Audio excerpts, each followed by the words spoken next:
Gareth, record appearance maker in the Premier League, so no better man to talk about the Premier League and the title race. What do you make of it, and is it more difficult than ever now to win the Premier League? I think it is. There was a period where the big four they spoke about, or the big six, and I feel the gap's closed slightly. You see your Crystal Palaces, your Brentfords, your Brightons, they can upset anyone on their day, and you see their league positionings, they're creeping up the league slowly. It's better for the neutral, that probably for a neutral fan and an average fan, they want to see that really instead of teams running away. Rodri, Declan Rice, Ryan Gravenberch, they play in a position that you played in. It seems to have become such a pivotal position now. That holding midfield role became popular a long time ago. Their role was to hold the midfield and defence together, stop the balls coming through the channels, things like that. I think the position's got even more important now, because not only are they expected to do that, they're expected to start attacks, playing balls through the lines, diagonals, create assists as well. And you're seeing that from the players you've named. They're scoring big goals as well. They're all helping the team going forward as well as defensively, and that's why I think it possibly is one of the most important roles on the pitch now. Did we see that with Rodri winning the Ballon d'Or? I think we did, because he's took his game to that level. The results with him in the team painted a massive picture, but he put it with his performances, defensive work, breaking up play, assists, and then that season he won it deservedly by scoring big goals as well. Erling Haaland, the master of all he surveys.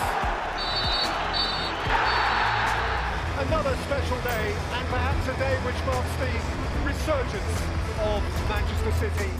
What about your former clubs, Manchester City? Are they on their way back? Still early to say. I think they've started and look a bit more of a team than I thought. It was a transitional period for Pep. He knew he had to bring 3 or 4 players in. Players like De Bruyne leaving, they're so hard to replace, but I think they're going to be close again. Would you have enjoyed, do you think, playing under Pep?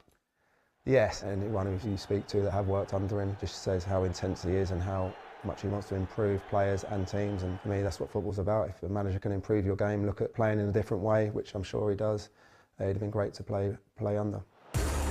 Ollie Watkins in, scores, and it's one that might transform his season and potentially Aston Villa's as well.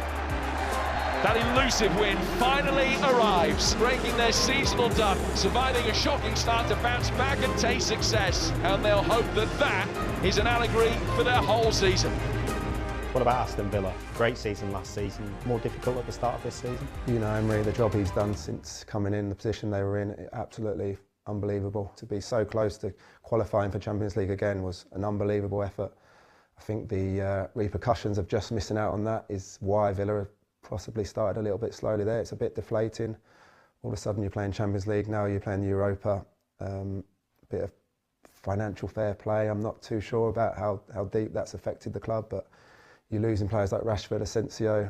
They're big players to replace, and if you haven't got the funds to do it, you're going to struggle. What about Morgan Rogers? Can he have a big impact, not just for Villa, but on the international stage as well? Yeah, the rise he's had, the speed he's got up to international level, Champions League levels, but phenomenal. He was a young boy when I was at West Brom. I remember him being a raw striker, thinking he's not going to be the player he is today. It just shows you what you can sometimes miss. But he's young. It's sometimes hard to get consistency as a young player. He's probably started a tiny bit slow this year, but the last England performance, he got back to his level, and I'm sure once that confidence comes, he'll put in a great season. Standing up, Beto! And it had a stick in there, but it couldn't get the follow-up from Jack Grealish.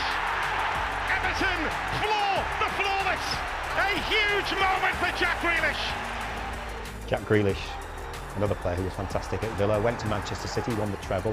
What do you make of his move to Everton, your former club? It's a move Jack needed. I think Jack needed regular football, needed the love from his manager to go out there and go and show me what you can do. Not too many instructions, just go and be Jack Grealish, and I feel he'll get that. Everton with David Moyes, having played with the Everton fans, they'll back him, they'll get right behind him, and if Jack does what he does, he will have a great season. He's already started well. I'm sure he can improve on that as well.